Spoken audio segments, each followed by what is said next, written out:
Lecture note देखने से पहले हमारे लिए ये समझना बहुत जरूरी है कि फंक्शंस होते क्या हैं और इनका यूज क्यों करना है। फंक्शंस हमारी प्रोग्रामिंग का एक बहुत इंपॉर्टेंट हिस्सा है। इमेजिन आप एक सॉफ्टवेयर कंपनी में एक प्रोजेक्ट बना रहे हो एम्प्लॉय पेरोल मैनेजमेंट सिस्टम पे, और इसमें आपको बहुत सारे मॉड्यूल्स तैयार करने हैं, जैसे adding a new employee, deleting the employee, updating the existing employee, और calculations part of salary calculations, फिर क्लियरिंग द रिकॉर्ड, बहुत सारे और भी बहुत सारे मॉड्यूल्स हैं जो आपको जिसमें आपको वर्क करना है। तो आप क्या करोगे कि अपना कोड करते जाओगे करते जाओगे करते जाओगे बिना किसी ऑर्गेनाइज्ड वे के, आप लिखते जा रहे हो कोड।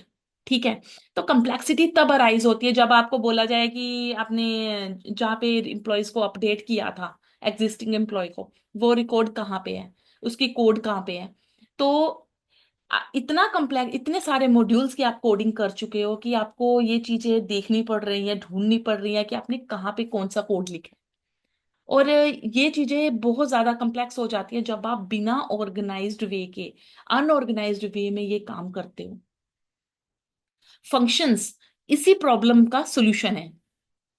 अगर आप छोटे छोटे मॉड्यूल तैयार कर दो, जैसे एड एम्प्लॉय नाम का एक मॉड्यूल तैयार हो गया, उसके अंदर सिर्फ एडिंग एन एम्प्लॉय की कोडिंग की गई है। ठीक है। और फिर अपडेटिंग एन एम्प्लॉय, अपडेटिंग नाम का आपने मॉड्यूल तैयार कर दिया, हेडिंग अपडेट एक फंक्शन बना दिया अपडेटिंग, और उसमें सिर्फ ओनली अब जहाँ पे अपडेशन हो रही है वही रिकॉर्ड्स की कोडिंग की गई है। ठीक है। कैलकुलेशन पार्ट है, आपने कैलकुलेशन नाम का एक फंक्शन बना दिया। आपने ना छोटे छोटे मल्टीपल रिकॉर्ड्स, मल्टीपल मॉड्यूल्स तैयार कर दिए कि यूजर को भी देख के, अगर कोई आपका कोड देखता है उसको भी देख के मजा आ जाएगा कि भाई कितना ऑर्गेनाइज्ड वे में कितना अच्छा काम किया है इसने। और नीचे आप क्या कर सकते हो, फंक्शंस को कॉल करवा सकते हो। अब ये कॉलिंग क्या होती है, फंक्शन को डिफाइन करना क्या होता है, ये तो हम अपने लेक्चर्स में पढ़ेंगे। बट बेसिकली आपको ये चीज समझ आनी चाहिए कि फंक्शन का यूज करना क्यों है। फंक्शंस जो होता है, जो हमारा कम्प्लेक्स प्रोग्राम को ब्रेक डाउन कर देता है into smaller modules, small small modules में ब्रेक डाउन कर देता है और हमारा काम इजी बना देता है, हमारी हमें हमारे लिए रीडेबिलिटी इजी हो जाती है कोड की। Hello friends, welcome to my channel crack IT with Anu. अब चलते हैं फंक्शंस पे। Function is a named block of code that execute only when called. ये अभी पढ़ेंगे, सारा पढ़ेंगे कि इसको कॉल करना क्या होता है, डिफाइन करना क्या होता है, सब पढ़ेंगे। Function is just a wrapper name for a block of code. You give it a name, and when you call the function by that name, all the code within the function block will be executed. ठीक है। तो function को एक नाम दिया जाता है, calling किया जाता है, डिफाइन किया जाता है, ये दो चीजें करनी बहुत जरूरी है। तो हम लोग सभी स्टेप बाय स्टेप पढ़ेंगे। Function is a group of statement performing a specific task. अभी आपको बताया कि फंक्शन क्या है, ग्रुप ऑफ स्टेटमेंट्स है कि एक स्पेसिफिक, जो एडिशन का काम कर रहा है वो एडिशन का ही कर रहा है, जो अपडेटिंग का काम कर रहा है वो अपडेटिंग का काम ही कर रहा है। Function can be reused by programmer, इसको बार बार रीयूज किया जाता है। चलो पहले आगे देखते हैं। Some built in functions we can use R. कुछ फंक्शंस जो होते हैं बिल्कुल बिल्ट इन फंक्शंस होते हैं। अभी प्रिंट है, लेंथ फंक्शन, रेंज, इंट, ये सब फंक्शंस हम पढ़ चुके हैं ऑलरेडी। ये हमारे बिल्ट इन फंक्शन है। प्रिंट फंक्शन है जो हम इसको प्रिंट फंक्शन कहते हैं। रेंज फंक्शन है, ये क्या है, पाइथन के अंदर है इनबिल्ट फंक्शन। ये भी एक स्पेसिफिक काम कर रहे हैं। रेंज क्या कर रहा है कि नंबर प्रिंट करवा रहा है, 1 से लेके 10 तक नंबर्स प्रिंट करवा रहा है। रेंज हमें हम लोग डिफाइन करते हैं। प्रिंट क्या है, कुछ भी आप प्रिंट में लिखते हो वो डिस्प्ले करवा रहा है। ठीक है। तो ये सारे फंक्शंस है, ये इनबिल्ट फंक्शंस। और हम अपने यूजर डिफाइंड फंक्शन, हम अपने अपने खुद के फंक्शन भी डिफाइन कर सकते हैं। ठीक है। तो बेसिक स्ट्रक्चर क्या है फंक्शन का। Function has a name, parameter, body and a return value. एक नाम होता है फंक्शन का। सबसे पहले फंक्शन का नाम देने से पहले हम क्या लिखते हैं, def keyword, def keyword. Okay.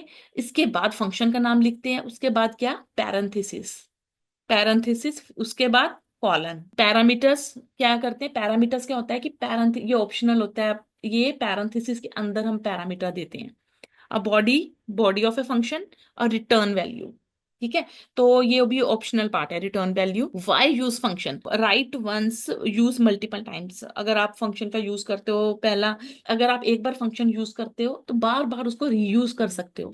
दूसरा है कि एक break a large code into smaller manageable parts. तो एक बड़े कोड को, भी मैंने आपको बताया कि एक बड़े कोड को क्या कर देता है, ब्रेक डाउन कर देता है into smaller modules. Improve readability, easy to understand, ये भी बता दिया। अब टाइप ऑफ फंक्शन, ये 4 टाइप ऑफ फंक्शन है। Built in function, user defined, lambda function and recursive function. एक एक करके सारे फंक्शंस पढ़ेंगे। बिल्ट इन फंक्शंस क्या है, प्रिंट लेंथ टाइप, ये अभी आपको बताया मैंने।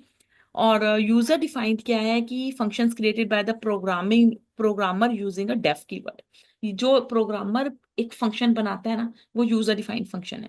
लैम्डा फंक्शन क्या है कि one line anonymous one line function using lambda.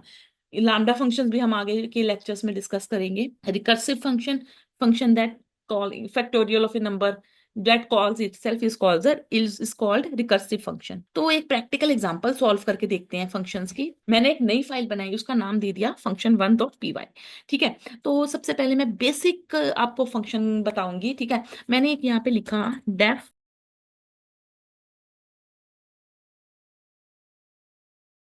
मैंने आपको क्या बताया अभी कि जो फंक्शन का नाम है, पहले हम डेफ लिखना जरूरी है, डेफ कीवर्ड। फिर एक फंक्शन का नाम, मैंने फंक्शन का नाम रखा माय फंक्शन। फिर पैरेंथेसिस लगा दिए, कॉलन लगा दिया। कॉलन किस लिए, कि इस कोड के ब्लॉक के अंदर आने के लिए हमने कॉलन लगाया है। ठीक है, अब मैंने एंटर किया तो मैं इस फंक्शन के अंदर आ गई। ठीक है, अब मैं यहाँ पे लिखूंगी, कुछ भी लिख दो इसके अंदर, print hello how are you. ठीक है, तो मैंने एक फंक्शन बनाया, उसकी बॉडी भी लिख दी। तो अगर मैं इसको रन करूं तो ये नहीं चलेगा, देखो। ठीक है, कुछ भी नहीं आएगा यहाँ पे, कुछ भी आउटपुट में नहीं आया, यहाँ पे नहीं चलेगा। क्यों नहीं चलेगा, बिकॉज जब हम फंक्शन इसको डेफ क्या है हमारा, डिफाइनिंग ए फंक्शन। हमने फंक्शन को डिफाइन किया, उसकी बॉडी ऑफ द फंक्शन जो है वो डिफाइन की हमने। ठीक है, यहाँ पे हमने इस पार्ट में हमने क्या किया अभी तक, कि फंक्शन को डिफाइन किया है। ओके, तो हमने एक बार फंक्शन को ना कॉल भी करवाना होता है। जब आप फंक्शन को डिफाइन करते हो ना, तो यहाँ पे मुझे लिखना पड़ेगा माय फंक्शन। ठीक है, मैंने यहाँ पे कॉल करवाया। अब इसका आउटपुट देखते हैं, तो मेरा आउटपुट आ गया हेलो हाउ आर यू। अब इसकी वर्किंग समझते हैं कि ये फंक्शन जो है हमने बनाया है, ये वर्क कैसे करता है। सबसे पहले कंपाइलर यहाँ जाएगा माय फंक्शन पे। ठीक है, हमारा कंपाइलर सबसे पहले यहाँ पे जाएगा। इसको कहते हैं कॉलिंग अ फंक्शन। इसको मैं कमेंट्स में लिख देती हूँ, कॉलिंग अ फंक्शन। ठीक है, सबसे पहले हमारा कंपाइलर कॉल करेगा फंक्शन को। यहाँ पे कंपाइलर हमारा बहुत स्मार्ट है, उसको बहुत कुछ चीजें समझ में आएगी कि माय फंक्शन नाम का एक यूजर डिफाइंड फंक्शन है और उसके अंदर पैरामीटर्स नहीं है, विदाउट पैरामीटर्स है। यहाँ पे देखो, मैंने इसके अंदर कुछ भी नहीं लिखा, कुछ भी नहीं लिखा ना। तो अगर मैं यहाँ पे कुछ लिखती हूँ ना, तो मुझे ऊपर भी यहाँ पे भी कुछ ना कुछ पैरामीटर देना ही पड़ेगा। बट हमारा कंपाइलर को ये चीज समझ में आती है कि ये वेरिएबल नहीं है। माय फंक्शन के आगे पैरेंथेसिस है, इसका मतलब ये वेरिएबल नहीं है, ये फंक्शन है। और इसके फंक्शन नंबर 1, एक फंक्शन को कॉल किया गया है। नंबर 2, विदाउट पैरामीटर है, इसके अंदर कुछ भी नहीं है। तो कंपाइलर क्या करेगा हमारा, यहां से सीधा ऊपर जाएगा, जंप करेगा ऊपर, वरना ये अपने नाम का फंक्शन ढूंढने लग जाएगा कि माय फंक्शन नाम का कहाँ है। फाइंडिंग का फंक्शन है, इसकी बॉडी है, वो मुझे कॉल करनी है। ठीक है, तो वो क्या करेगा, सबसे पहले ऊपर जाएगा। यहाँ उसको मिल गया, डेफ मिल गया, कीवर्ड मिल गया, माय फंक्शन, एक एक चीज उसको मिल गई।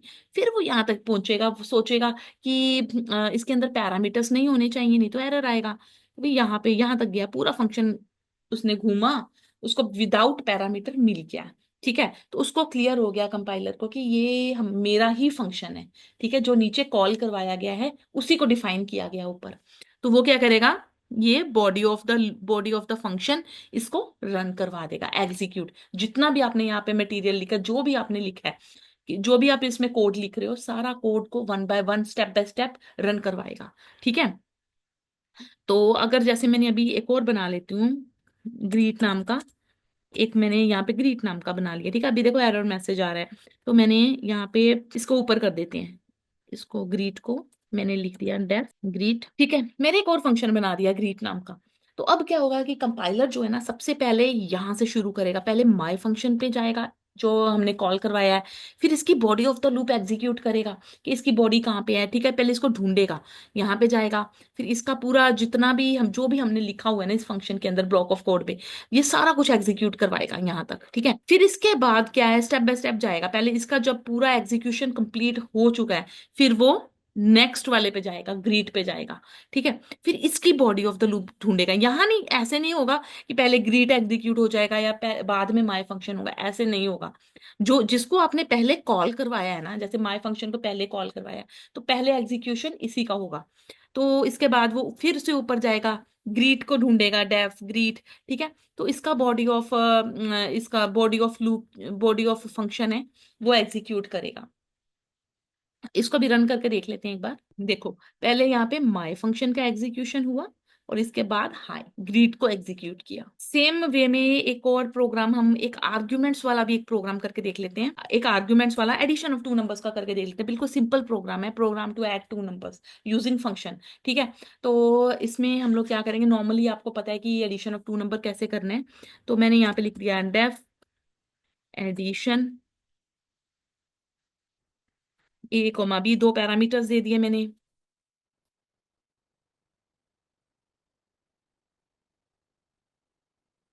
ठीक है। तो सबसे पहले इस केस में क्या होगा कि हमारा कंपाइलर पहले यहाँ जाएगा जहाँ पे हम लोग कॉल करवा रहे हैं एडिशन, नीचे कॉल यहाँ जाएगा। वो क्या देखेगा कि एक ये वेरिएबल नहीं है एडिशन, इसके पैरेंथेसिस है, इसका मतलब ये एक फंक्शन है। उसके दो पैरामीटर्स है, दो चीजें नोट करेगा ये, कि एक तो एक फंक्शन डिफाइन नीचे कॉल कराया गया है, और दूसरा उसके दो पैरामीटर्स दिए गए हैं। फिर ये क्या करेगा, ऊपर जाएगा और इसी फंक्शन का जो है बॉडी ऑफ द लूप है उसको ढूंढेगा, ठीक है। तो पहले ये यहाँ पे जाएगा, डिफाइनिंग फंक्शन पहले यहाँ गया, इसको ये उसके नाम का फंक्शन मिल गया, ठीक है, उसको डिफाइनिंग मिल गया, यहाँ पे डिफाइन किया गया मेरा फंक्शन। तो उसको चाहिए, दो पैरामीटर्स चाहिए, तो यहाँ पे उसको वो भी मिल गया। एक चीज का ध्यान रखना है आपको कि जैसे यहाँ पे हमेशा वैल्यूज जो है हमारे वेरिएबल्स डिफाइन किए जाते हैं, और नीचे जो होता है ना, जब हम लोग कॉल करवाते हैं फंक्शन को, तो यहाँ पे हम लोग हमेशा वैल्यूज रखते हैं। यहाँ पे हमेशा वैल्यूज रखी जाती है और ऊपर हमेशा वेरिएबल्स रखे जाते हैं, ठीक है। और इस पार्ट को क्या कहते हैं, ए कोमा बी, जहाँ पे हमने ये वेरिएबल्स दिए हैं, ए और बी, ठीक है, इसको कहते हैं पैरामीटर। ये हमारे पैरामीटर्स हैं। और ये क्या है, 3 और 6 क्या है, हमारे आर्ग्यूमेंट्स हैं, ठीक है। बस ये बेसिक चीज है जो आपसे आपको इंटरव्यूज में भी पूछी जा सकती है। आपको याद रखना है कि यहाँ पे पैरामीटर्स होते हैं, वेरिएबल्स होते हैं, और यहाँ पे वैल्यूज होती हैं जिनको आर्ग्यूमेंट्स कहते हैं। इसको भी रन करके देखते हैं। 9 आना चाहिए आंसर, 9 आ गया आंसर, देखो, ठीक है। तो ये हमारा बेसिक एग्जांपल था फंक्शन का। आपको दो स्टेप्स का ध्यान रखना है, defining a function and calling a function, ठीक है। ये एग्जांपल है एडिशन ऑफ टू नंबर्स, और ये था हमारा बेसिक एग्जांपल। आज के वीडियो लेक्चर में बस इतना ही। अगर आपने अभी तक मेरे चैनल को सब्सक्राइब नहीं किया तो प्लीज लाइक कीजिए, शेयर कीजिए, सब्सक्राइब कीजिए। Thank you.